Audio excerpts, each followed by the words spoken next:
ഇന്ത്യയിൽ വരാൻ പോകുന്ന അടുത്ത യുദ്ധം, അടുത്ത പ്രോബ്ലം എന്താണെന്നുള്ളത് നമ്മുടെ ഇൻ്റലിജൻസ് ഡിപ്പാർട്ട്മെൻറ്റ് പറയുന്നതിനേക്കാൾ അഡ്വാൻസ് ആയിട്ട് ഇപ്പം ഞാൻ പറയാം ഇന്ത്യയിൽ എന്ത് സംഭവിക്കാൻ പോകണമെന്നുള്ളത്. 2026-നും 2030-നും ഇടയിൽ ഇവിടെ വലിയ യുദ്ധങ്ങൾ വരാൻ പോകുന്നുണ്ട്. ഇന്ത്യയുടെ ഉള്ളിൽ നിന്നായിരിക്കും അതിൻ്റെ പ്രവർത്തനം മുഴുവൻ നടക്കാൻ പോകുന്നത്.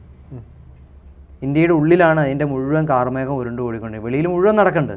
പക്ഷേ ഇന്ത്യക്ക് ഉള്ളിലുണ്ടാകാൻ പോകുന്ന പ്രശ്നങ്ങൾക്ക് കാരണം ഇന്ത്യക്ക് ഉള്ളിൽ തന്നെയാണ് തുടങ്ങാൻ പോകുന്നത്.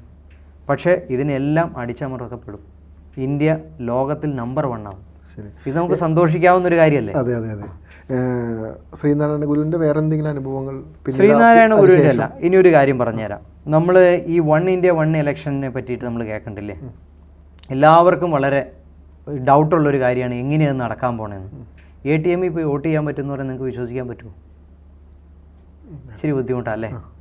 ഒരു 7 വർഷം മുമ്പ്, 7 വർഷമാണെന്നാണ് എൻ്റെ ഓർമ്മ, 7 വർഷം മുമ്പ് ഞാൻ ഈ ഗൂഗിൾ പേനെ പറ്റിയിട്ടും, ഗൂഗിൾ പേ എന്നൊരു വാക്കന്നില്ല, അതായത് കംപ്ലീറ്റ് ഇലക്ട്രലൈസ്, അതായത്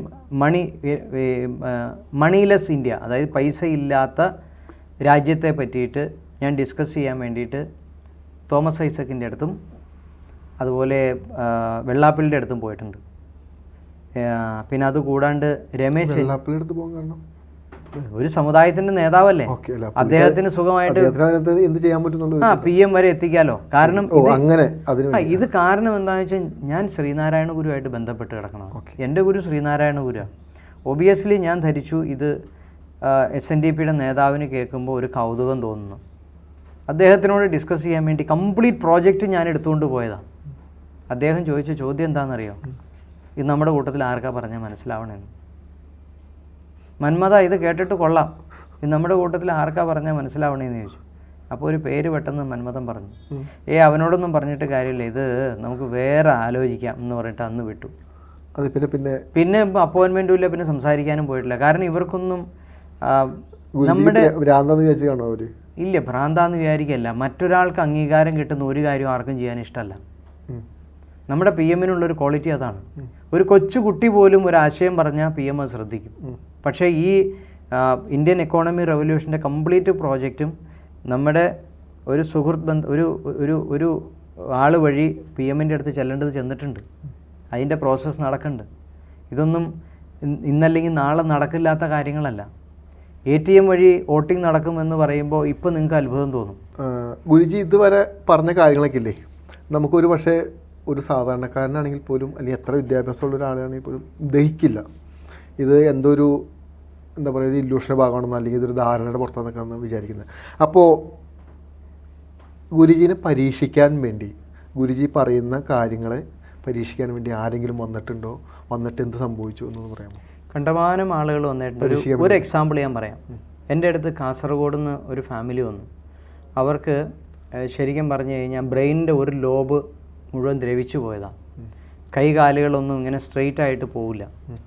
അവരുടെ ബ്രദർ എന്ന് പറയുന്നത് സുപ്രീം കോടതിയിൽ അഡ്വക്കേറ്റാണ്. ഒരു രാഷ്ട്രീയ ചിന്താഗതിക്കാരനാണ്, പ്രത്യേക രാഷ്ട്രീയത്തിന് ചിന്താഗതിക്കാരനാണ്. ദൈവത്തിലൊന്നും വിശ്വാസമില്ല. അപ്പോൾ അവർ 3-4 പേര് ഒരുമിച്ചാണ് വരണത്.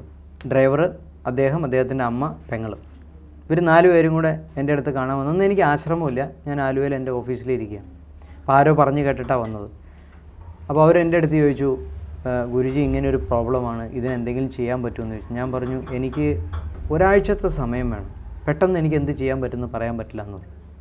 അപ്പോൾ അന്നത്തെ വൈകുന്നേരത്തെ സൺ മെഡിറ്റേഷൻ ഒരു 5 മണിയുടെ, ഒരിക്കലും അങ്ങനെ ഒരു മെഡിറ്റേഷൻ കൊടുക്കാൻ പാടില്ല. പക്ഷേ എനിക്ക് അവർ വന്ന സമയവും എനിക്ക് മനസ്സിലാക്കാനും വേണ്ടി വൈകിട്ടത്തെ മെഡിറ്റേഷന് വേണ്ടി അവരെ കൊണ്ടിരുത്തുകയാണ്.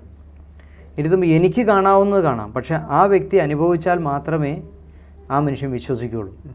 അപ്പോൾ അവരോട് എന്നെ നമസ്കരിക്കാൻ പറഞ്ഞു കഴിയുമ്പോൾ, അത് പ്രപഞ്ചത്തെ നമസ്കരിക്കാൻ പറഞ്ഞപ്പോൾ അവർക്കൊരു കാലിൽ വീഴാനൊക്കെ ഒരു വിഷമം. ഞാൻ പറഞ്ഞു, എന്നൊരു വ്യക്തിയല്ല നിങ്ങൾ വണങ്ങേണ്ടത്, നിങ്ങൾ പ്രപഞ്ചത്തെയാണ് നമസ്കരിക്കുന്നത്, ഞാനിവിടെ നിൽക്കേണ്ടെന്നുള്ളൂ എന്ന് പറഞ്ഞു.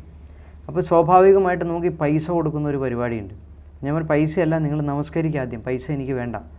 അപ്പോൾ നമസ്കരിക്കാൻ പറഞ്ഞപ്പോൾ ആ വ്യക്തി ഇങ്ങനെ ഈ കളരി പരമ്പര ദൈവങ്ങളാണെന്നൊക്കെ പറഞ്ഞ് ഇങ്ങനെ തൊടുന്നൊരു രീതി ഉണ്ടല്ലോ, അതുപോലെ നീണ്ടു വലിഞ്ഞ് ഇങ്ങനെ ഒന്ന് കാലേ തൊട്ടു, ഒരു താല്പര്യമില്ലാത്ത രീതിയിൽ. ആ വ്യക്തി മെഡിറ്റേഷന് പോയിരുന്നപ്പോൾ അദ്ദേഹത്തിൻ്റെ സൂക്ഷ്മ ശരീരത്തെ സിസ്റ്ററുടെ ചെവിയുടെ ഉള്ളിൽ കൂടെ കൊണ്ടുപോയി ബ്രെയിനകത്ത് കൊണ്ട് കാണിച്ചു കൊടുത്തു. ഒരു സ്കാനിങ് ചെയ്ത് എത്രയും കാണാൻ പറ്റില്ല. വളരെ ഡീറ്റെയിൽ ആയിട്ട് അകത്ത് പോയി സിസ്റ്ററുടെ അസുഖം എന്താണെന്ന് മനസ്സിലാക്കിച്ചു കൊടുത്തിട്ട് തിരിച്ചു വെളിയിൽ കൊണ്ടുവന്നു. തിരിച്ചു വന്നപ്പോൾ അദ്ദേഹം ഭയങ്കരമായിട്ട് നമ്മുടെ ഉള്ളിൽ മനസ്സുകൊണ്ട് കംപ്ലീറ്റ് ആയിട്ട് സറണ്ടർ ചെയ്ത് കഴിഞ്ഞു. ഇത് ഒരനുഭവം.